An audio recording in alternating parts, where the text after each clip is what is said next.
I have 3 empty spaces in my showroom, and that just won't do. Let's fix some stuff and fill these spots. First up, we got this Combat Tribes. If you look in one of my previous videos, it was playing very dimly, but it was working. I have pulled this monitor chassis. Let's get it recapped. I've just begun on this cap kit. You can tell this monitor's actually been worked on before because they've removed where the fuses originally were, and they've installed remote fuse holders here instead to make it much easier to get to. And they've actually replaced a couple of the caps, but most of them are still original, and the ones that they did replace, they used some pretty low quality caps. So we're going to install all new caps everywhere. Fresh caps and reflowed header pins. Before I get this chassis reinstalled, this image was awfully dim, and it may not just be due to caps. I want to hook the tube tester up and see what shape this tube is in as well. Yeah, this tests as low as it literally can. Let's push some buttons, fire some monitor juice into this thing, get these numbers up. These are rookie numbers. We got to pump those up. Yeah, flame on. Look at it go. Much, much better. That looks so much better. God, there's a lot of denim being worn in this game. So we've opened up the control panel here. We're going to clean up these controls with sandpaper. The buttons work. They're just a little iffy. I put some LEDs here in the coin door lights. We're just cleaning it up a little bit, putting it back together. A couple new locks. It is ready for the showroom. First spot's been filled. Moving on to the next. Now we've got our virtual fighter. Now our image was a little bit dim and was starting to kind of fade in and out, and our colors were a little bit off, so we need to recap this monitor as well. I've already started on this one, so you can see some new caps here, but all of these are original, so this one has never been worked on. We're going to replace all these capacitors and also reflow all our connector pins and any suspect parts that might have some cold solder joints. It's also pretty filthy, so we're going to clean that up as well. We've got the chassis rebuilt, and before we reinstall it, we're going to test the tube.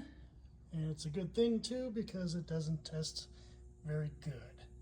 Let's shoot some juice into this one too. These readings aren't the best, but they are a lot better, especially since this says good instead of bad. And good is better than bad. I learned that in school. Okay, so I didn't film the entire experience, but let me explain what's going on here. So I got a little overzealous and I overdrove the guns with the tube tester. So what happened is whenever I hooked up the neck board back up and fired up the chassis, it destroyed something on the neck board. I'm not sure what, but I saw sparks go flying.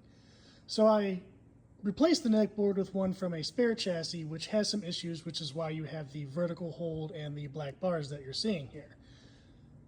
But the brightness that you have here is as bright as the other one would have been. This is as bright as it was when it was working before I overdrove the guns, which is something that can happen. You don't want to fire any more into it than is necessary, but I was trying to get a better picture. Now I could repair that other neck board and get a stable image. However, all we've really done here is put a band-aid on a dying tube. This is the brightest it's going to get, and it's not going to last. I can guarantee that within about 12 hours of running, this is going to be so dim you won't be able to see it. This tube is shot. I cannot save it, and I do not have any other tubes compatible with this chassis or any other medium resolution monitors this size. I hate to do it, but I've got to throw this thing out and I have to put a flat screen in it. That's the only way this game can be played.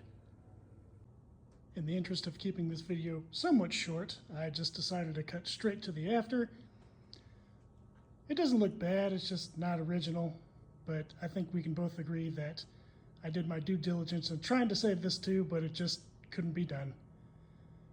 That chassis can be rebuilt again and used to save another machine, and this tube will be disposed of properly in my least favorite neighbor's lawn. As you can see, I changed the T-molding to baby blue, which is the only color I had enough of to do the entire cabinet in. Not the correct color, but I think it looks okay. Also changed out the coin door lights to LEDs. I already spent 3 hours longer on this than I intended to, And as a great philosopher once said, enough is enough, and it's time for a change. Let's get this in the showroom. Now, I don't do LCD conversions unless absolutely necessary, but I like to think I did a pretty decent job with this one. Used basically the largest size possible, put some black vinyl on the top and bottom to hide all the negative space. I think it looks decently slick. Now, if you don't like that I did this, let's face it, it was either this or it was going to sit in the corner until a 26-inch medium resolution monitor was going to fall into my lap, and let's be honest, that never happens. I had to do this or it would never sell. If you want to make a comment about how this is an atrocity, then go ahead and bring me a 26-inch medium resolution monitor and I'll install it. If you don't have one, shut up. You don't pay my bills, motherfucker. No idea where that came from. Anyway, let's move on. Here's a Blitz.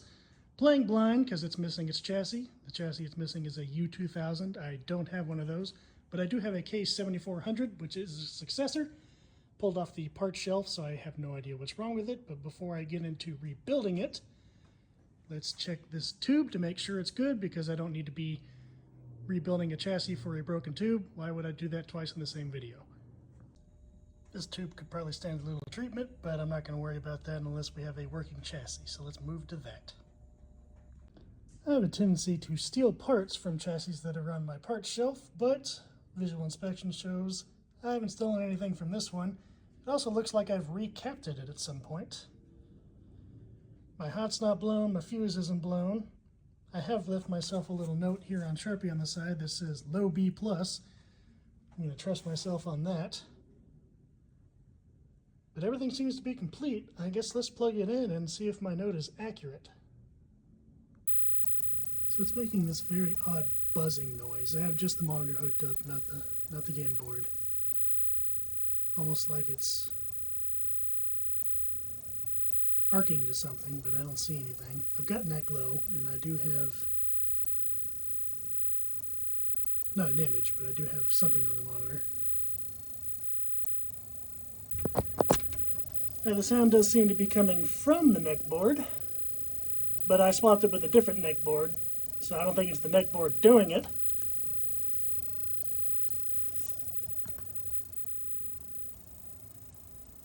Let's hook up the game board and see if I get an actual image. I doubt it, but let's try. Yeah, not so much of an image. Well, my B+ is supposed to be 117 and it's 115, so it's not really low. It's well past the time I normally leave for the day, so I'm done with this for now.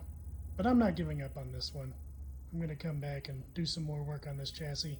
I will get it to work again.